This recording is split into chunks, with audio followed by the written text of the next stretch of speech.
Bonjour chers internautes, bonjour chers téléspectateurs de la chaîne Nabino Bolingaka Mingi Prince Ngango TV. Na souhaité bon week-end na bino nyonso, bino bosala rabiso confiance, bino bato bolanda rabiso. Présentatrice na bino nga maman Fidélie Mokichem. Leo nazali na esengo ya koyamba lisusu na kati ya studio ya lelo. Ndeko ya biso tolingaka mingi akose présenter. Bonjour maman. Bonjour maman Fidélie. Donc tu ba kombo na yo ba téléspectateur ba kombo na yo nani osala kanini? Kombo na ngai maman Jacquinza ba Rebecca, nazali infirmière. Bonjour maman Jackie Rebecca, vous allez infirmière. Mais na moni na plateau na biso et biso ba tongate. Oyedi biso ba oyo tochaka ba perfusion te transfusion te na moinde ba makasa ba matiti alors maman na yeba na tongo lelo yedi biso nini. Merci. Mote na bino nyonso bato boza kolanda biso na tango oyo. Na tongo lelo ou bien na ngonga oyo na yeli bino traitement oyo ba eza kosalama na base ya moringa. Oyo ezali plante oyo eza nourrissante, plante oyo ezali guérissante. Yango na yeli bino mokolo lelo. Merci beaucoup maman. Tozali koyoka mingi sango ya moringa ezali nini, ezali expliquer na biso parce que tozoyoka mingi mais expliquer na biso moringa ezali nini pe uta wapi. Moringa ezali plante. Eza plante oyo ebotaka na mapangu eza lokola ndenge tozaka na banzete na biso ya avocat, ndenge tozaka na nzete na biso ya maracuja, ndenge tozaka na nzete na biso. Ezali plante oyo euti na ba asiatique. Kuna na mboka na bango yango ekomela biso awa na RDC. Merci beaucoup. Tomoni ke ya solo o ba bengi moringa euti biso na plante euti biso na pays asiatique mais maintenant to yeba nan. Lelo biso moringa spécialement ezoko ko bikisa maladie bokono nini. Moringa oyo ezako bikisa bokono plus de 450. Mais pour na lelo na yebino moringa na traitement oyo etali diabète. Merci beaucoup maman Jackie Rebecca. Donc to yebanan bat baye barate diabète. Diabète ezali nini? Diabète ezali ka pona mikolo ezali pona bampaka. Expliquez nous biso no diabète ezali nini maman en tant que munganga. Merci. Attaque munganga diabète eza maladie oyo ezali héréditaire. Maladie oyo héréditaire oyo papa azanango, mama azanango, bapesi yango pe na mwana. Merci ming maman. Biso tozali ba oyo tozali ko peut-être le potote expliquer nous biso héréditaire ezali nini. Ya lokwa maladie oyo tosoyoka e uti pa na basiatique na coronavirus ezali ndenge ni. Expliquer nous biso ezali ndenge ni. Merci maman Fidéline. Eza maladie oyo eza na kati ya makila ya papa na makila ya mama, mwana pe azwi yango. To libota mobimba pe bakoki na kozwa yango kolandisa mabango nyonso. Merci beaucoup bandeko uti koyoka wa o mama Jackie uti ko expliquer biso o to bengi maladie héréditaire. Maman to to yeba no biso. Expliquer non diabète on peut expliquer d'abord la cause nango ce que nous c'est quoi partir à moringa to ko bika ndenge ni poto mun makasa limbola na no biso maman to comprendre à partir moringa to ko bika boy moringa ezali légumes de quoi ba légumes nyonso mais pona o etali ya diabète to ko bika na boy okozwa kaka moringa na yo ya poussière ozu cuillère moko ya monene otiango na tasse ozu pe mai na yo ya moto otiango na tasse obaloli otiki yango pendant 5 minutes. Tango ekokokisa 5 minutes wana omeli yango ko filtre te mela yango nyonso tu. Tango oza komela yango nyonso tu wana na tongo na midi na pokwa nde na sima oza pe kokene kotalisa gisemi na yo. Okomona eke lolenge maladie na yo ezalaki liboso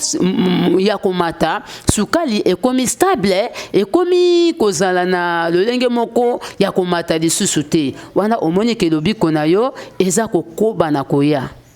Merci beaucoup maman Jackie na nimbola otu kopesa biso sikoyo mais maman na yeba nano ba plante olobi za nourrissante olobi zo bikisa mais to moni ke ba diabétique oya biso ba bela ka bandeko bazora mingi ba insuline na yeba na muto azora insuline akokata traitement na insuline to akokombiner na insuline na moringa. na moto oyo azwaka insuline akoki kokata insuline na ye te akokontinue na insuline na ye awa ezali bilei moringa oyo eza légume lokola balégume nyonso ndenge ozomona épinard ndenge ozomona bitekuteku mais eza plante moko guérissable oyo bikisaka bamaladi okolia mpe oza komela mpe ozozwa gisemi na yo guérison na yo ekokoma nokinoki. Merci beaucoup Maman Jackie. Olobi eza ndenge moko na bépinard eza ndenge moko na bandunda misusu ndenge na yeba sikoyo. Hein? Le bic est un légume. Na légume, pour la monnaie, on dirait ils ont ba poussière wana. To ko utiliser ngo lokola peut-être auto tiaka moi ba na ba épice na biso na kati ya biloko ou bien to suka kaka na komela nango na mai pour na bata maladi expliquer na. Te eza légume. Ndengo zalaka na épinard. Ndenge poko kina kozala na moringa na yo. Moringa oyo ozape makoki ya kotutango na pondu oyo ya mobesu oyo eza feuille fraîche feuille ya mobesu okoki kosokola yango otuti yango pe na pondu ezali bilei yango okobanda kosalela yango lokola ndunda oyo ya poussière oyo okoki pe kotia yango na sauce na potopoto na biloko na yo nyonso ezali plante guérissable pe nourrissante tango za kolia yango okozala na bonne santé libota mobimba pe ekozala na bonne santé. Merci beaucoup Maman Jackie. Negina yebana na muto abela diabète hein soka bandi kozwa par exemple moringa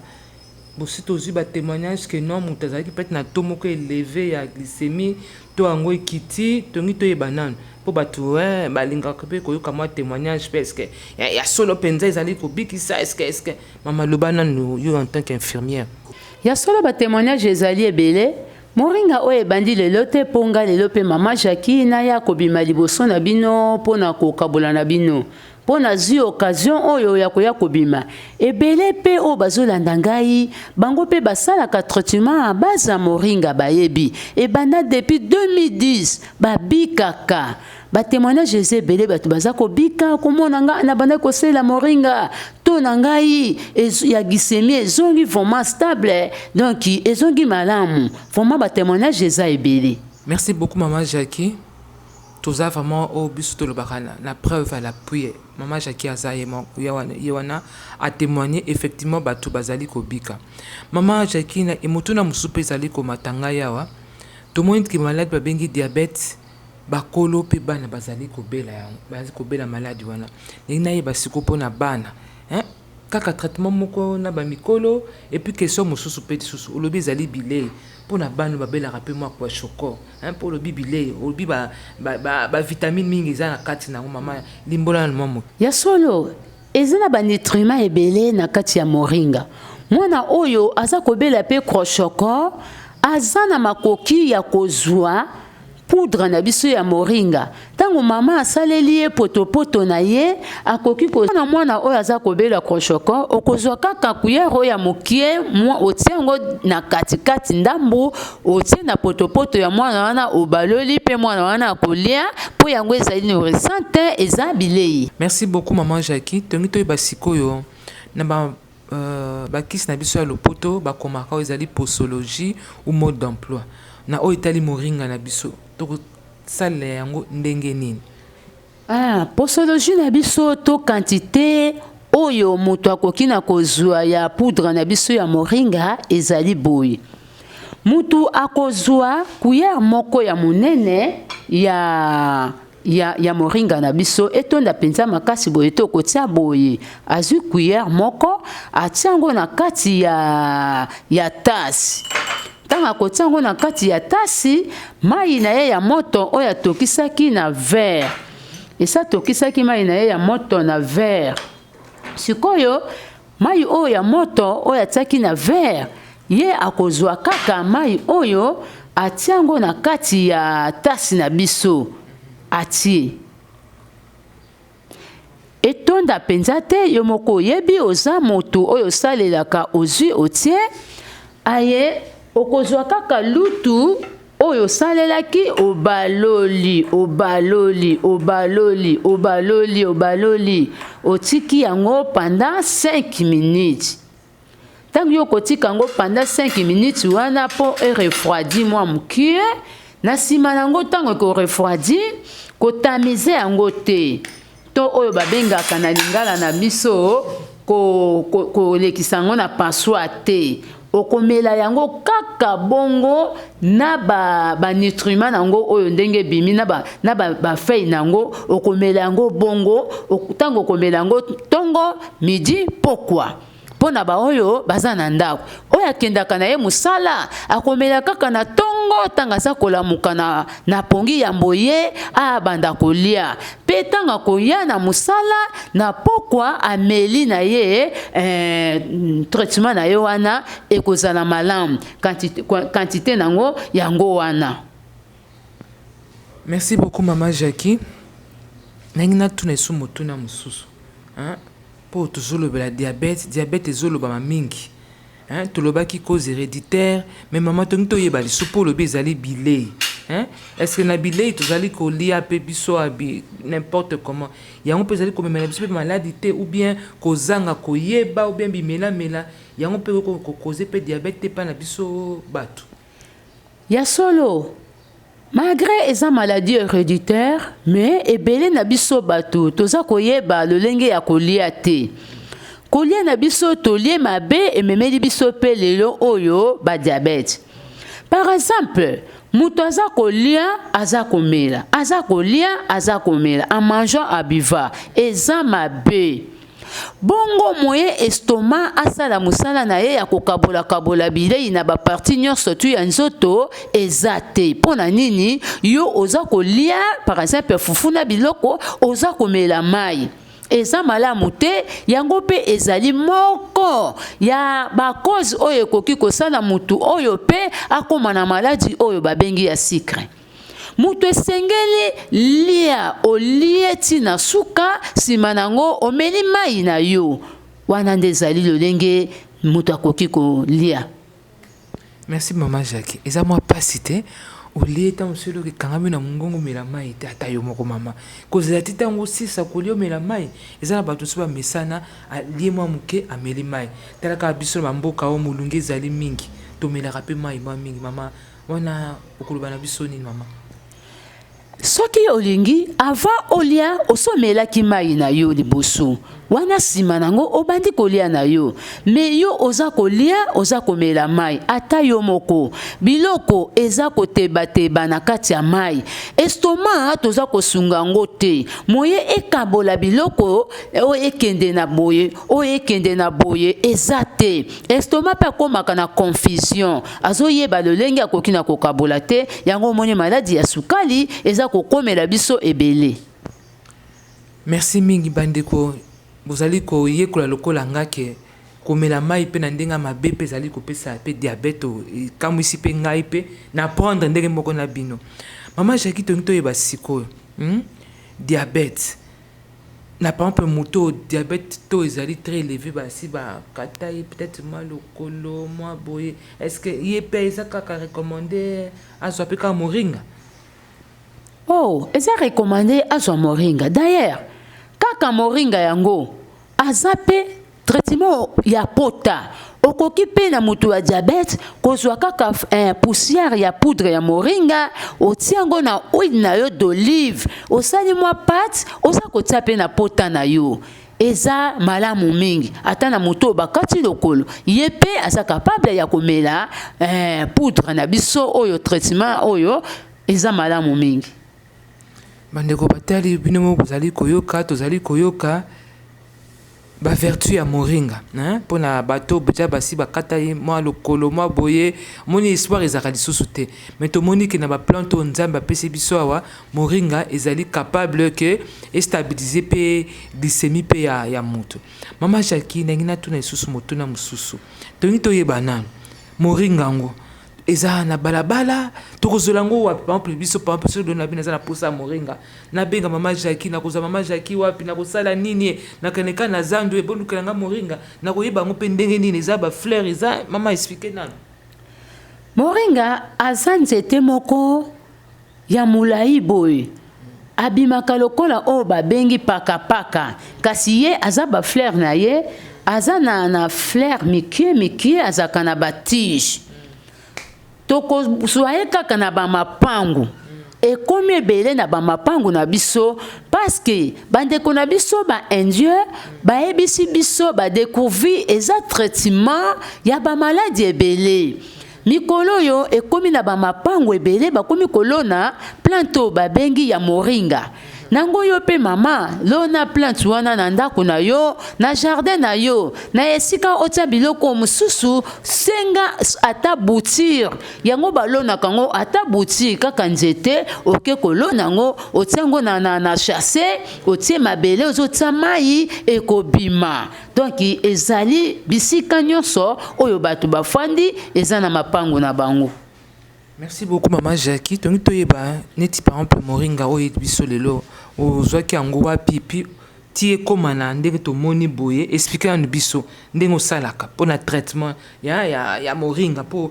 mutu mosu akotala bo moringa nali yango kaka ndenge wana me ekokoma boye ndeni expliquer na biso ndenge osalaka. Nga nasombaki fei na ngai ya moringa nakei na wenze na sombi parce que eza na gambela eza na mapangu eza bisika nyonso nake na sombi plante na ngai ya moringa nayaki nango na ndako ntango naye nango na ndako na poni na longoli oyo ezalaki ya jaune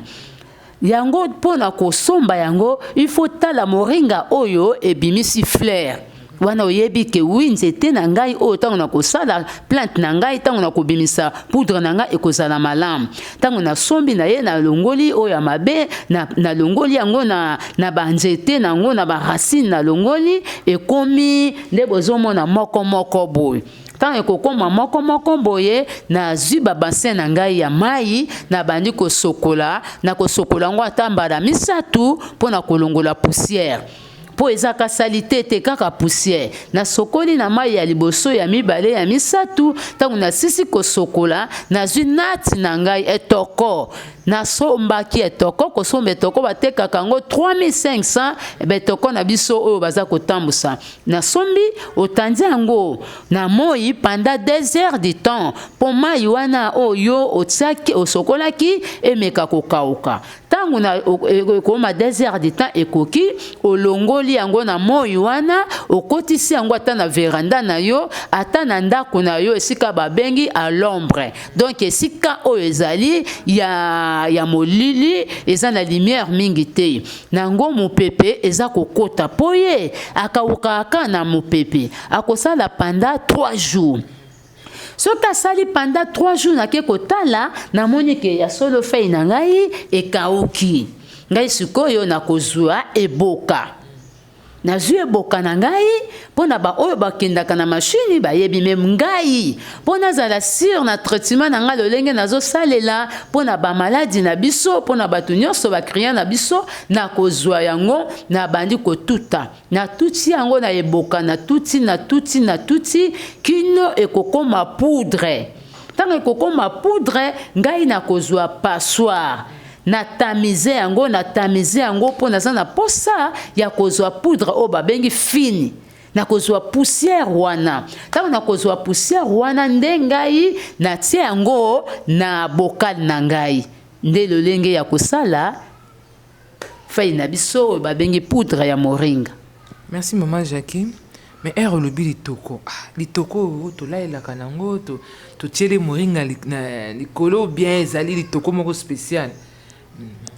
te eza toko tolayelaka nango te eza eloko ozosalela ya mosala fo eza propre osalela yango na bacondition malamu mpo bato baza komela bazala pe malamu nasombaka bitoko etoko te me bitoko nasombaka bitoko nanga soki namoni bitoko wana esali ata 1 semaine na longoli nasombi mosusu etoko oyo batekaka 350 batekaka yango 4000 francs 3500 nde oyo nga nasombaka ya sika pe ya propre oyo nga nasalelaka. Merci mingi bandeko bino boyoki maman azali munganga donc azosala très attention na oyo etali hygiène mpo bamaladi mosusu mpe koyela biso na par manque d'hygiène.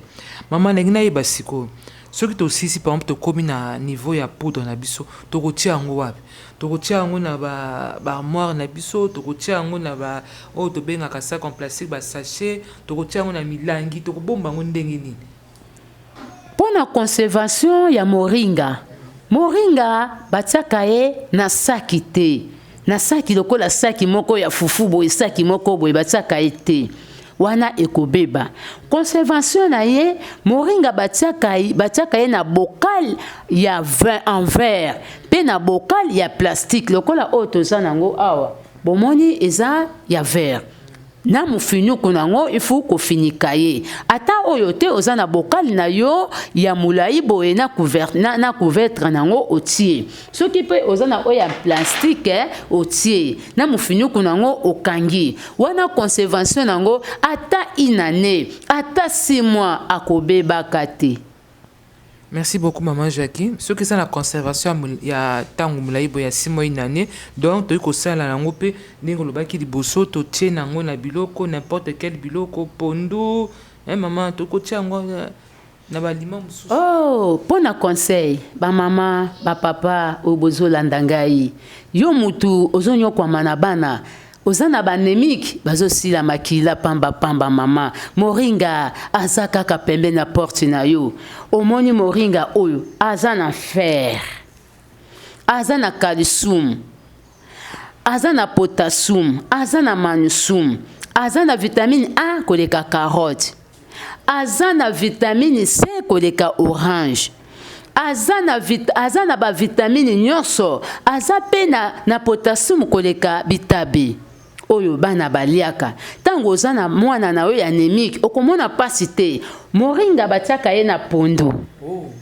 osokoli yango malamu osombaki pondu na yo ata ya Congo ata pondu na yo ya kausu osokoli bien lokola ndenge osokolaka pondu na yo ndenge otie pondu ozotuta ozwi mpe moringa na yo otie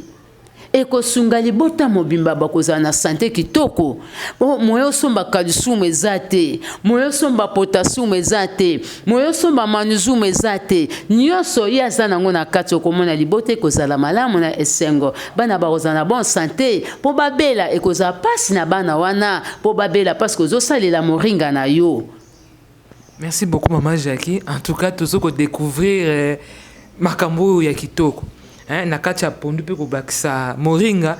toyebaki te mais mama so totia yango na pondu go ezalaka ndeni changeaka ou bien ezalaka ndeni mpo tokomi biso nyonso intéressé mama lobani akochange te kaka goût ya pondu akopesa kaka goût ya pondu aza légume oyebi bato misusu batiaka ndunda na pondu nayebi te bamisusu bayebi te pondu okokozwa pondu otie ndunda otuti ata pondu wana ekobima kaka malamu mingi moringa aza légume komba légume nyonso okokotia ye na sauce osali sauce kitoko ozwi kaka ndambo mpe ya poussière na yo oyo ya moringa moke otie na sauce esungi libota mobimba mama nataki yo kindaka na ba pharmacie koluka ba vitamine koluka bani aza na ba vitamine aza na ba minéraux ebele ozwi otie na sauce na yo okotia ye pe na potopoto ya mwana okotia ye pe atati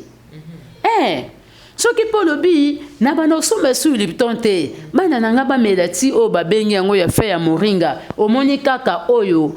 na kausi fei oyo ya kokauka oyo babengi yango fei sec okokozwa kaka fei oyo otia yango mpe na bokali oza kotia kaka ndambo na kati ya mai na yo ya ti soit osali yango oyo babengaka infusion ozwi yango otie yango na sani moko bie na nzungu ntango moto mai etoki makasi otie yango ofiniki ekochange couleur bana bameli ti oyo na moringa bazozwa beleme ebele bana wana bakobela mpe ata koshokor te bakozala na problème te. Merci maman Jackie. Tomoni vraiment que moringa ezali kosunga bato mingi toyebaki te maman Jackie na yeba lisusu moringa eza na guni eza ngai eza sukali eza bololo pona moto ayebi te eza ndenge ni po zolo bato tia na ti eloko yango to tia na biloko mais mama eza na guni nayebi te na koko expliquer goûter aza bololo te aza pe sukali te. Est-ce que Lipton ezaka bololo te eza pe sukali te soki ne etoki makasi eleki ndenge eleki degle nango wane kosala bololo mais soki etoki nango normal na ba oyo balingaka na bango kosala azwi kaka bwaki yango na mai atia finiki etoka eleka te ata ti tosalelaka soki ti etoki makasi ekomaka mpe bololo donc moringa aza ne na bololo te aza na gu moko meilleur aza kitoko. Merci pour découvrir biloko mingi au travers émission na biso bokoko oyo otoyebaki te hein yebisa na biso mama hein importance ya moringa hein okoloba na ba téléspectateur na biso nini na koloba na balandi nyonso oyo baza kolanda biso na ngonga oyo bino nyonso boza kotala biso na etando na bino ndenge ozalaka na ai na mesa na yo ndenge ozalaka na litungulu ndenge ozalaka na curcuma na yo zala pe na moringa na yo na bokali na yo ya produit na yo ya feuille ya moringa eza malamu. Eza malamu mpona kosunga libota eza malamu mpona kosunga bana surtout bana de 0 à 6 ans. Oza pe capable ya kotielaka bango na mwa potopoto na bango na place ozwa biloko ya mindele ozozwa oyo ya biso moko okokozwa ta luto moringa moki otieli mwana na potopoto mwana alie bantikoro ye makasi mwana wana akozwa maladi pamba te mpo na kati na ye aza deja na belema oyo eza kobatela ye aza na basoda ya nzoto oyo eza kobatela ye mama moringa ezali koto nyonso nalobaki zwa bouture lo nango na ndako na yo na jardin na yo ndenge otiaka ba fleur tia pe moringa na yo okomona okozala na problème te mama wana kutu tozwi lelo diabète aza na bamaladi ebele. Merci mi maman Jackie Rebecca merci ko soki bandeko balingi bazwa baproduit oyo bakozwa yango wapi po muta bazobela diabète alembi bakisi alembi angi sikoyo eloko moko ma changement siko ayokisa akozwa yango wapi mama Jackie bandeko nyonso bazolanda biso soki olingi kozwa produit oyo tala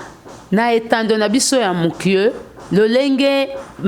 eza koleka wana okomona banimero na biso okozwa biso na Prince Ngangu TV to koma pe abonné na biso tango kokoma abonné na biso nde oza na chance ya kozwa biso po omona biso oyeba biso to koma baninga oyeba biso tango nyonso ekozala malamu mingi. Merci maman Jackie liloba suka nini ngo yibisa na ba téléspectateur na biso po diabète omoni ezali maladie moko sérieuse na RDC batumi bazali komiyeba te koloba nini na bandeko nano bamiyebi te il faut bazolia malamu te mama conseil okopesa na bandeko na koloba na bandeko nyonso oyo balandi biso to bao bangi bayoka conseil mama tango oza kolia te ozomela mai po eza malamu te eza pe moko ya bakozi ya diabète naza koloba pe na bato oyo bamesana tango nyonso kolia mabe tango oza kolia kozanga pe legimi te zala na legimi na yo mama lelo ata aza kolia sans legime eza malamu te legime eza malamu zala na legime lokola oyo ezali ya plante na biso ya moringa aza ne pe cher te okokozala na ye na ndako na bisika nyonso batiaka ye pe ata na feuille ya manioko batiaka ye na biloko ebele zala nango okozala malamu pe libota mobimbi kosungama yo moto ozolanda ngai zala na mesa na yo na moringa po asunga libota mobimba na chaque tongo pe okokosa l'expérience osombi kaka feuille wana okausi yango bana babani komea lokola te libota mobimba ekozala malamu na misu pe ekozala bien parce que eza na vitamine A nzoto mobimbi ekozala bien parce que eza na minéraux ebele mpo na bandeko nyonso oyo balandi biso. Merci mingi bandeko tuti kolanda ndeko na biso mama Jackie Rebecca na oya tukolola biso lelo concernant le diabète bandeko tomoni te tozali kobela po tozali kolia malamu te mama Jackie question mosusu est-ce que moringa na biso ezali kosilisa totalement to ya glycémie ou bien ezali kosala ke glycémie yango ezala moko matière moko kiti et mama ezosala ndenge nini penza na nzoto ya moto ya solo eza ko stabiliser to ya glycémie peut-être ozalaki na to likolo pour glycémie normale eza 60 à 120 okomona la misusu yo emataka ba 180 emataka ba 200 mais okomona eza kozonga normal peut-être okangami na 100 okangami na 90 donc eza ko stabiliser tant ozo continuer yango pe oza komela ozo kende ko salisa régulièrement glycémie na yo omeli omoni semaine wana o 6 attend 2 semaines okei o talisi glycémie na yo okoya ko comparer eke moringa ezo sala komona to na yo ndenge ezalaki eza subongo te et stabiliser yango. Merci maman Jackie na moto par exemple aza na taux ya glycémie asa komi ba 400 amati akomi par exemple na sorte ya coma na kati ya malade na ya makasi wana bakopesa ye pe moringa bakoki kopesa ye na sondage ezaka na sonde eza na sonde nazo gastrique eza na sonde elekaka mbala moko awa nazo lekititi na kati ya mungongo ekoti na libumu moto aza kozwa yango na lolengi wana okomona pe akobima na koma wana ata moto aza kosala bakoma na bango akobima pe azongi na ye na to na ye ya malamu. Merci mingi bandeko boyoki na moto to ya glycémie ezali trop élevé pour miso akokota na coma maman Jackie a tout expliqué que peut pesa ye pe yango ko administrer pe yango malgré ta na yewa zali forcément te kaka maladie héréditaire de maman Jackie a tout koloba mais to moni pe maladie miso zali ko yenti diabète na tant to zali ko melamai n'importe comment a expliqué biso ndenge ni organisme na biso fonctionnaka na ndenge il faut to melamai soit avant kolia ou bien après kolia yango to moni te diabète ezali fléau moko penza ya makasi na mboka na biso mais on peut également remédier à cela comment na kobimisa peut être mbongo mukie mais solution ezali yango palpable efficace na moringa ndenge mama tukoloba na biso to kolona moringa na bandako na biso eza cher te moringa to kotiango na bandako na biso lokola ti oyo bimisaka mbongo na ton kosomba tia mo pe mbongo kozanga mais tango moringa eza na ndako to komela ti facilement to kozana bana na biso ba bébé ma potopoto to lingete bazanga baza na carence te to tipe mo moringa na kati ya potopoto na biso ya bana to moni bitambu uzana besoin kolamba mo pondu bitambu susuma koki pe zate loko zangi mais oyo ko tipe feuille na yo ya moringa yango to pesi maman Jackie merci to pesi bino pe bandeko na biso merci mi parce que bosala biso pe confiance na chaîne na bino bolingaka mingi Prince Ngangu TV to pesi bino merci soyez toujours branchés toza wana pona bino souci na biso ezali ete ya solo bozala na santé malamu souci na biso ezali ya solo to informer bino souci na biso ezali ya solo za la chaîne moko o ya référence et la chaîne moko pena soki o se brancher ozali souci na posa kolongwa te to pesi bino merci mingi parce que bolandaki biso bandai bandeli tina suka na remercier papa Arnaud o bozali komona etenga na zomona e o azali héros na biso dans l'ombre merci beaucoup papa pour na musalo sala kana biso na sa moi to kembaka nzamba pambola merci to pesi surtout merci mingi na o azali boss na biso papa Prince Ngangu o asali biso confiance o asali ke lelo to kwa koleka na ba émission bozo na biso na mokili mobimba to pesi pe merci na équipe mobimba ba oyo bazali komona te bazali pe dans l'ombre merci